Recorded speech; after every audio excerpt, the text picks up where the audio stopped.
주어진 글 읽어보자. Perhaps at some point. 어쩌면 어느 시점에 You have seen some mathematical writing. 당신이 어떤 수학적인 글을 본 적이 있을 것이고 Not understood it. 그것을 이해하지 못했을 것이다. 비교적 쉽게 내용적 단서를 찾을 수 있었어. 반복적으로 나오는 mathematical writing. 수학적인 글이 화제. Not understood it. 이해하지 못했을 것이다. 부정적인 뉘앙스. 우리는 그럼 주어진 글과 화제와 뉘앙스가 같은 문장만 찾으면 돼. A 문단 첫 번째 문장. The complicated notations that might spring to mind. 사람들이 떠올리는 복잡한 기호들은 are obvious signs. 분명한 표시들이다. 일단 the complicated notations. 복잡한 기호가 화제가 되는데 여기서 complicated, 복잡한 이 단어가 부정적인 뉘앙스처럼 보이지만 뒤에서 obvious signs, 분명한 표시라고 했으니 긍정적인 뉘앙스야. 그럼 이 문장의 화제 복잡한 기호들이 주어진 글의 화제 mathematical writing과 동일해.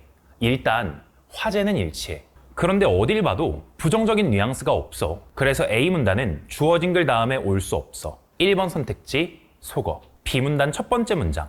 여기서 이번 영상의 핵심 포인트가 나와. 순서는 당연히 각 문단의 첫 문장과 마지막 문장의 연결이 중요해.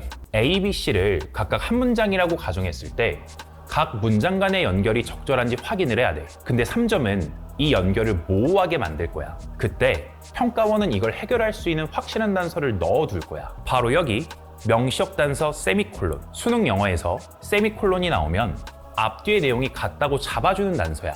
그렇다는 건 A와 B의 연결이 모호할 때 B와 이퀄이 잡힌 C를 통해 해결하면 돼. 이 문제로 보면 You would not be the first. 당신이 처음인 것은 아니다. 이 부분 때문에 뭐지? 하고 주어진 글 다음에 연결될 수 있는지 판단하기가 어려웠을 거야. 그럴 땐 세미콜론을 통해 이퀄의 관계가 잡힌 뒤쪽을 활용하는 거야. Even professional mathematicians, 심지어 전문 수학자들도 sometimes have to rely on discussion with colleagues. 가끔 동료들과의 토론에 의존해야 한다. To properly understand problems they are looking at. 자신이 보고 있는 문제를 제대로 이해하기 위해. 전문 수학자들도 수학 문제를 제대로 이해하지 못해서 동료들과 토론한다라는 뜻이야. 화제 problems, 수학 문제, 이해가 안 되는 상황, 부정적인 뉘앙스. 여기서 problems, 수학 문제는 주어진 글의 화제와 일치하고 이해가 안 돼서 토론에 의존하는 상황, 부정적인 뉘앙스도 일치해. 일단 C까지 확인해야 되기 때문에 B문단, 세목. C문단 첫 번째 문장. Put simply, 간단히 말해서 There has to be something mathematical. 수학적인 무언가가 있어야 한다. Going on for us to say that it is mathematics. 우리가 수학이라고 말하기 위해서는 명시적 단서 put simply, 간단히 말해서를 통해 이전 문장과 같다고 이퀄의 관계를 잡아줘. 그러면 수학적인 무언가가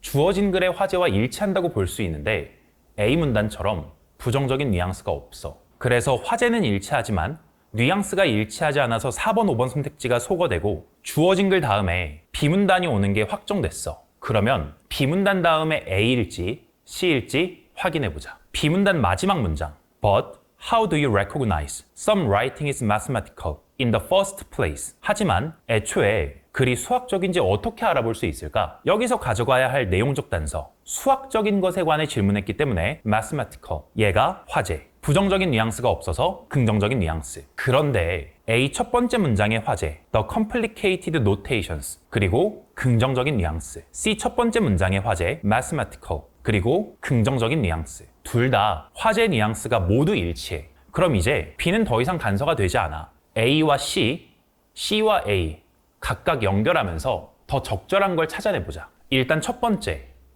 A와 C를 연결해보면 A 문단 마지막 문장.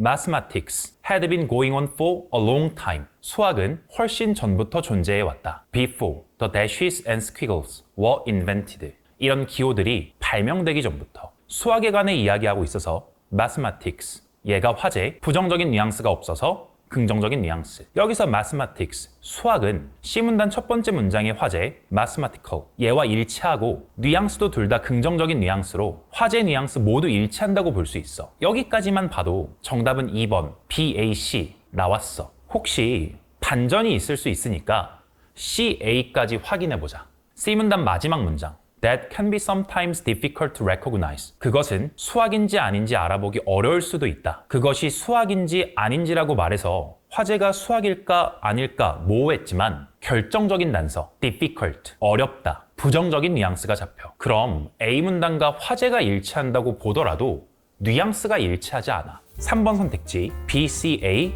속어. 반전 없이 마무리돼서 2번 선택지 BAC 정답.